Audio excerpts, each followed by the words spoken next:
My DM thinks turn-based combat isn't just a game mechanic, but something we actually do. So obviously, in-game turn-based combat is the only way to do things. If we didn't, we'd be screaming over each other like wild animals. During a time-sensitive mission, the DM described a golem boarding a location that I wanted to enter.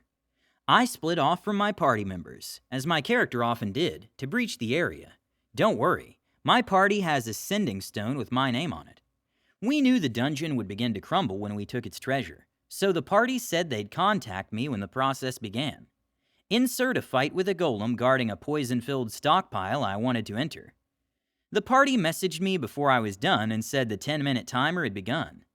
Perfect. I have a scroll of Dimension Door, and this felt worth wasting it on. I was going to wait until the very last second. Well, the golem was described as getting weaker, and because its attacks rely on poison, to which I was immune, the fight wasn't going well for him. So he decided on his turn he was gonna do nothing. I laughed and began describing my turn because doing nothing means he's turn skipping. The DM stopped me and began laughing as the golem described that as long as he doesn't move, they're both stuck there, as he doesn't plan on ending his turn. I asked what the canonical reason for me just sitting there and letting this happen is. The DM said combat is turn-based. You can escape outside of your turn, and said this was the true trap of the golem. Then just moved on. I was confused about what was going on as the DM described, before I could contest, the temple falling apart. I rolled death saves, a nat 1 and a 7. I was just dead, because apparently this is like Pokemon.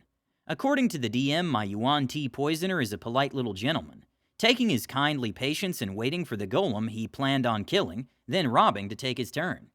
Being openly told he doesn't plan on doing anything, and still just standing there and waiting. The next story is about a skeptic that demands that a fantasy game gets rid of every fantasy element, or the craziest problem player I've ever encountered. The tale of Skeptic, who demanded a fantasy game to get rid of every fantasy element. First of all the players involved are on the spectrum, and we play in a room provided to us by an association entirely dedicated to autism. Bloody sweet, right? We can play in an environment where our needs will be met, right? Wrong.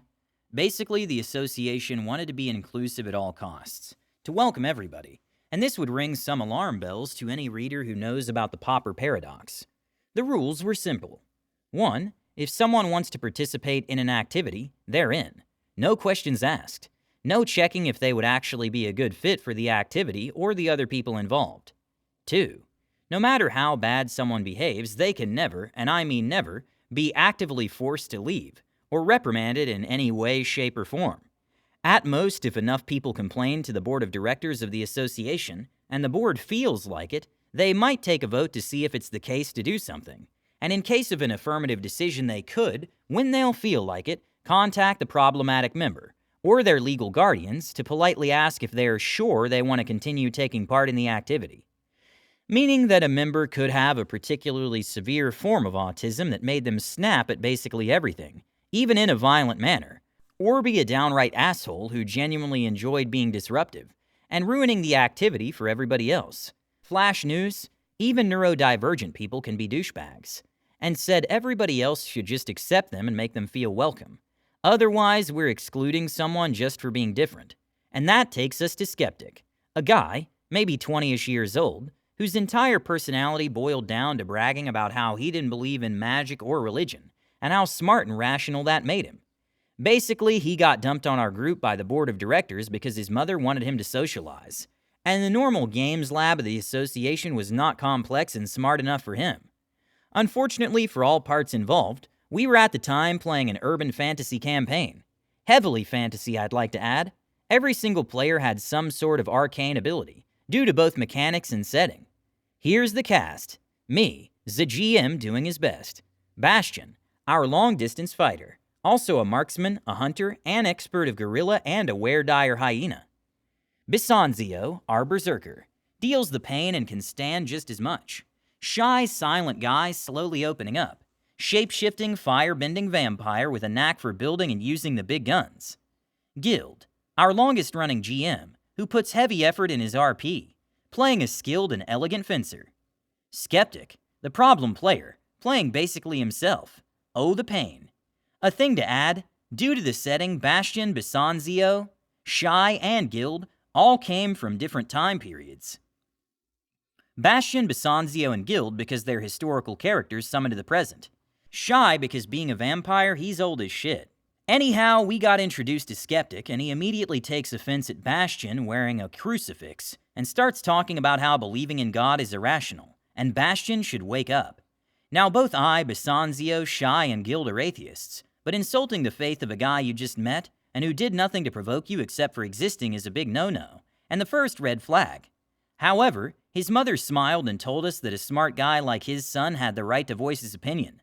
Although she did apologize, he didn't. If he sounded rude, he did. So when she left, he started asking what we were playing, and we described to him the setting, the mechanics, and the characters. He immediately frowned, and told us that if we wanted him to play with us, we had to change the game and play something, you guessed it, realistic. I decided to put my foot down without being rude, because I didn't want to cause him a meltdown. Without raising my voice, I firmly explained to him that we didn't have any game with purely realistic elements, and that he couldn't just barge into other people's games and demand to both be allowed to play and for everybody to play what he wanted. He didn't like this. Like, at all. He got out of our room and returned with his mother in tow, trying to pressure/force/guilt trip us into giving in to his demands. Her main argument was that we couldn't force him to play a game he didn't like, and when we retorted that neither could he, she changed tactics, telling us that it wasn't fair that we wouldn't let him play with us. Guild pointed out that we were already playing when he arrived. He was completely unannounced. His first interaction with us was insulting one of us for being different, and even if none of that was the case, you can't just pop in a poker game and demand everybody to start playing blackjack because it's your favorite game.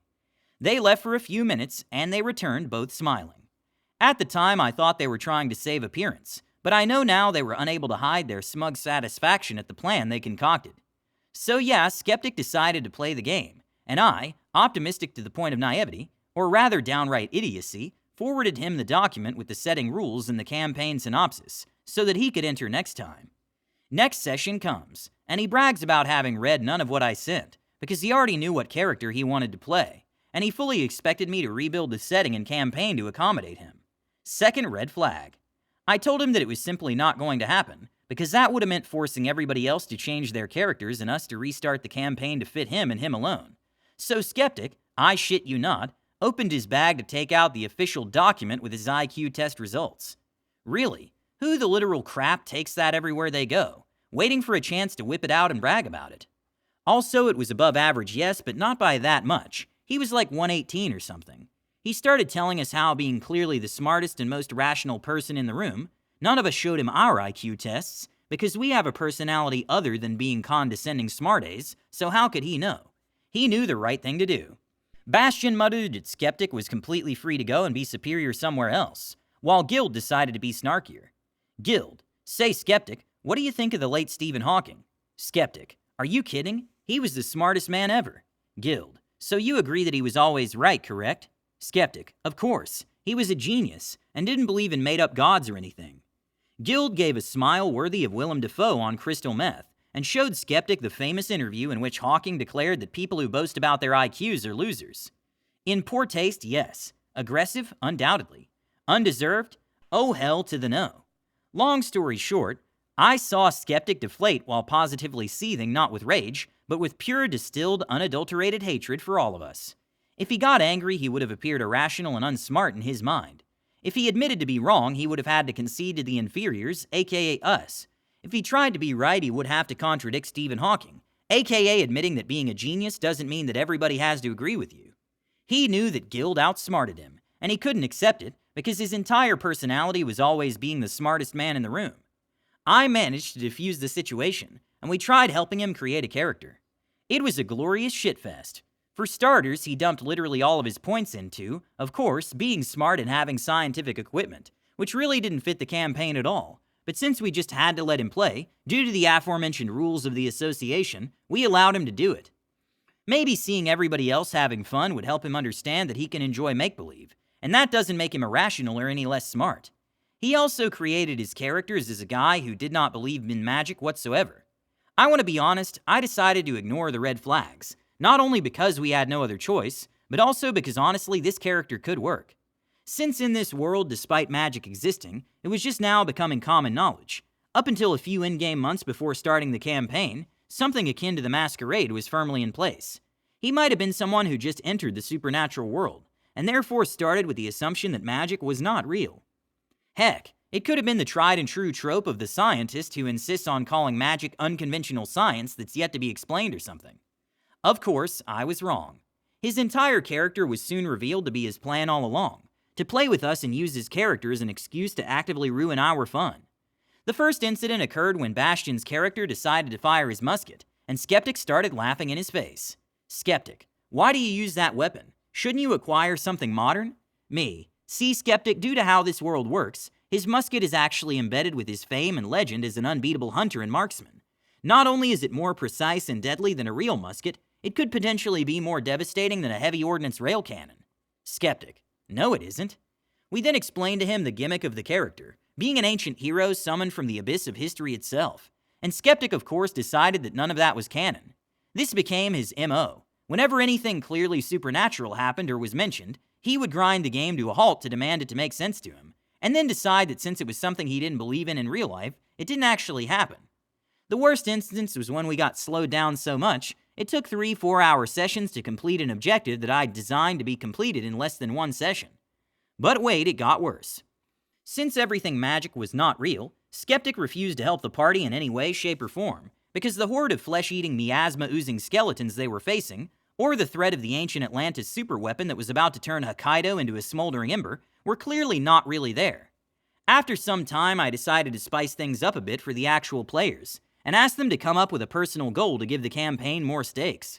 For the most part, it was nice, and the players actually came up with some creative ideas. Bastion's hunter wanted to literally die gloriously in a fight with the biggest, nastiest magical monster ever, killing the beast at the cost of his own life, because he felt that being a hunter was what defined him. Bastion himself revealed to me that his plan was for the hunter to eventually get out of that mindset due to the bonds formed with the party. Bisanzio wanted to become king of Italy, to make the country a better place. The game took place in the present, so Italy wasn't even a monarchy to begin with, but he liked the challenge. Shy truly opened up and wanted to help the other vampires of his particular kind to a better place, Exodus style. Guild went full revolution, and decided that he would try to end modern legalized slavery, by force if necessary. And then there was Skeptic. His stated goal was to prove that magic doesn't exist. The cogs in my brain broke a little, as I asked how he planned to do that, when he was literally strolling around with 4 clearly supernatural beings, and the party witnessed in no particular order, and among other things, the city of Turin nearly being exploded by an elemental beast. Legit Egyptian deities. A demigoddess from Victorian literature trying to murder them. He shrugged and with a gotcha smile, like this was an incredibly convoluted multi-years plan, in which he played the entire world like chess pieces, said, "Oh, but that never actually happened. It's just that these guys are not smart enough to understand how reality works." He said that pointing at the players, not their characters. I was now pissed. Insulting my friend's intelligence for liking a thing he doesn't was the last straw. Me. No. Skeptic. What do you? Me. Interrupting him. The rulebook and their character sheets say that their characters were able to do those things. The dice rolls say that they managed to do those things. The setting we're all playing in says that those magical things they met were real. And finally, I, as the game master, say that it happened, and that your character is delusional for believing otherwise. I tried to be tolerant, and all our group paid the price because you took it as permission to ruin the game for everybody. I'll be blunt now. Your character will never reach his goal. In this game, magic is real, and any attempt to prove otherwise is like stating that the earth is flat. That was apparently a mistake. I saw him getting more aggravated with every word I spoke, but when I dared to put his character in the same category of anti-science conspiracy theorists, he exploded and ran away after trying to flip the table. Luckily for us, the table was of sturdy oak, and Skeptic had the physical prowess of a chihuahua. I needed some time to calm down, and we decided to pause the session to just have some mindless fun, watching videos on YouTube and whatnot. Unluckily for us, Skeptic was starting a positive shitstorm of slander, telling his mother how we singled him out, how we targeted him in every session, how we tried to force him to convert to Bastion's religion, and how we did all of that because we were envious of how obviously smarter he was than all of us combined. Of course, his mother reported this to the board of directors. And of course, said board, not wanting to look like they were excluding someone, sided with him without even giving us a chance to tell our version. I got contacted by said board, And after literally 3 weeks of messages, I managed to convince them to give us a chance to explain how it actually went down. When we did, the board admitted that our version was the most likely to be true, because they knew Bastion was not a bigot, Guild was insanely diplomatic, and Shy was very non-confrontational, while Skeptic was known for playing the victim card whenever he didn't get everybody to admit he was the best. That means the situation was solved and we were left alone, while they had a stern discussion with him about his behavior, right? Of course not. They downright stated that it didn't matter if he lied and if everything was entirely his fault. He perceived himself as the victim. Therefore, we needed to make amends and to compensate him by making our game more to his liking. People started protesting, but unknown to both my players and the board, a plan was forming in my mind. It was time to stop being nice to someone who was there with the specific purpose of ruining everything, and tried to make the rest of the association hate us the one time we defend ourselves. Not to brag, but I can be both incredibly creative, a first-grade thick bastard. I gave my slimiest smile, and asked for his exact and precise demands, to be sure to give him a session to his liking. Oh boy, he was glad to provide, thinking he had the upper hand. Some of the rules he submitted. A player who is unsatisfied with a session should be rewarded for enduring it, with objects of his choice.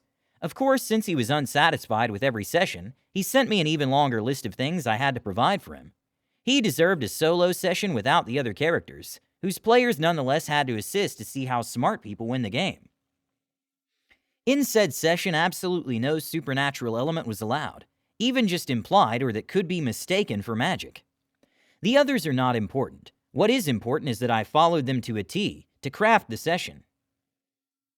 His arrogance made him fail to realize that he didn't explicitly rule that I was supposed to give him anything he wanted during the session. He was probably convinced that he was so smart, while I was so dumb, that those rules he posted would have meant he was going to be the undisputed lord of the session. I also had a card up my sleeve to bring the hammer down further, if he needed, and told the party beforehand what to do when everything went inevitably south. Also, we received permission from his mother to record the session, to make sure he wouldn't pull his stunt again. His mother, sure that Skeptic was going to get everything he wanted, allowed it. Basically said session started with him driving a high-tech van and his guest, to prove that magic is not real. He started growing frustrated when he noticed that no supernatural phenomenon was appearing for him to disprove. I pointed out that according to his own rules, nothing that could even be mistaken as magic could appear. Eventually, he found an alley with a vendor of clearly fake amulets and talismans, and went to harass him to feel superior.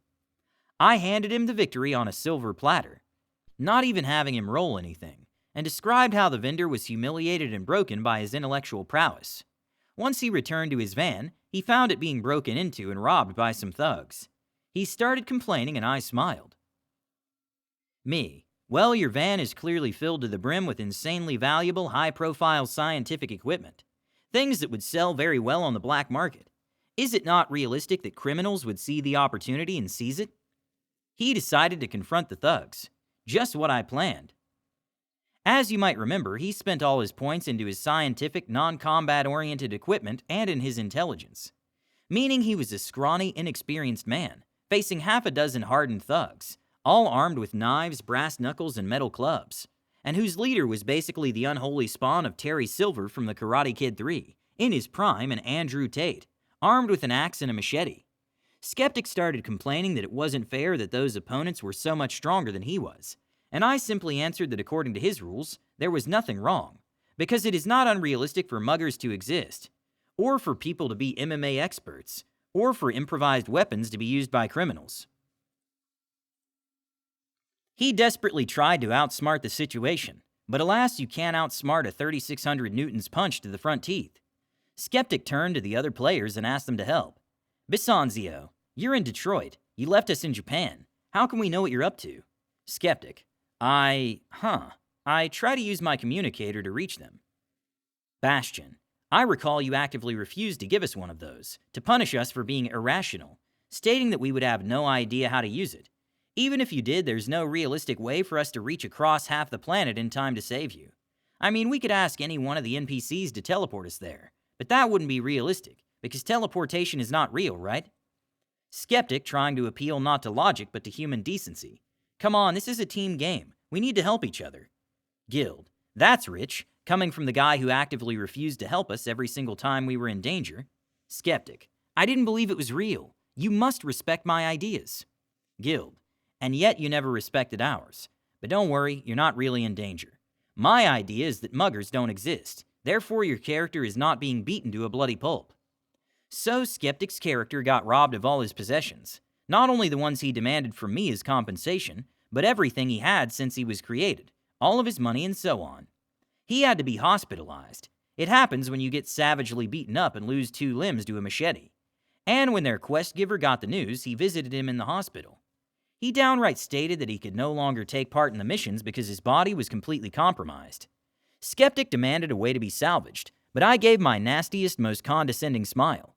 Me. Unfortunately, prosthetic limbs advanced enough for your situation don't exist in the real world. Therefore, your character having them would not be realistic. You will need to spend months just to be able to breathe without coughing blood, and more months to teach your remaining limbs how to function again. Even then, you'd still lack an arm and a leg. Skeptic. But Shy one time was nearly destroyed and he got better. Why can he and I can't? Me. Well, because what healed him so fast was his vampiric magic. And magic, of course, doesn't exist in this session, right? Then, to rub not even salt but high concentration sulfuric acid in his wounds, I turned to the rest of the party and asked them if they were satisfied with the session. They, of course, not having been allowed to play, were not. So they, by Skeptic's own rules, received a nice amount of powerful magic items. We prepared them in advance to be as unrealistic and over the top as possible, just to piss Skeptic off. Petty? Yes. Do we all think he deserved it? You have no idea. We had the rules firmly stacked against us by the board of directors. It was clear that whenever he didn't get his way, we would be punished for not spreading our metaphorical butt cheeks, and due to him knowing that, it was impossible to reach him halfway through, because nothing short of us thanking him for ruining the game would have appeased him. And if he were to get that, it would simply confirm to him that he gets to do whatever he wants because he's oh so much better. He went off. About how we had the duty to appease him. About how they were a bunch of slur for people with Down syndrome for disagreeing with him. About how he had an IQ of 118, and therefore he could do as he pleased and we all had to obey him. I grinned more. Precisely what I was hoping for. Once he stopped to breathe, I pulled a thingy from my bag. My aforementioned card up my sleeve. See, I too got tested for IQ. When I was young and my parents were still trying to understand what my condition was. I showed him a copy of the papers, with all the official marks and signs and whatnot. I pointed him to the number, a nice big fat 142. I genuinely saw his brain shattering like Bohemian crystal. He knew that if he tried to pretend that my document was false, anybody could accuse his IQ document of being false, taking away from him an important bragging element. On the other hand, admitting that the document was legit would have meant admitting his intelligence number wasn't the highest in the room.